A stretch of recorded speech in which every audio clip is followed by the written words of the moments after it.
வணக்கம் friends, welcome to JC builders. இந்த வீடியோவில் நம்ம பார்க்க போகிறது வந்து டெர்மினேட்டர், ஆண்டி டெர்மினேட்டர். இது வந்து பார்த்திங்கன்னா கரையான் மருந்து. இது வந்து கண்டிப்பாக வந்து பேஸ் மட்டத்தில் ஒன்றரை ஜல்லி போடுவதற்கு முன்னாடி ஊற்றப்பட வேண்டியது. இது எப்படி பண்ணணும், எந்த மெத்தடில் பண்ணணுங்கிறத நான் சொல்கிறேன். இப்போ நம்ம பார்க்குறது வந்து 1 லிட்ரு கேன் வந்து இது டப்பா வந்து இதனுடைய ரேட்டு வந்து 330 ரூபா. 1 லிட்ரு 5 லிட்ரு நமக்கு கிடைக்கும். இது எப்படி நம்ம அப்ளை பண்ணுறேன்னு சொல்கிறேன்.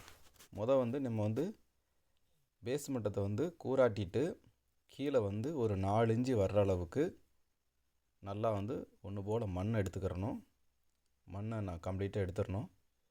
எடுத்துட்டு அதுக்கு பிறகு பார்த்திங்கன்னா ஒரு சின்ன கம்பி அல்லது கடப்பாரை வச்சு நல்லா கீழே ஆழமாக 2 அடி 3 அடி ஆழத்துக்கு கீழே வரைக்கும் நல்லா கடப்பாரை வச்சு நல்லா குத்தி விட்டு இதில் வந்து 1 லிட்டருக்கு 20 லிட்டர் தண்ணி ஊற்றணும். இதே மாதிரி பால் மாதிரி வரும்.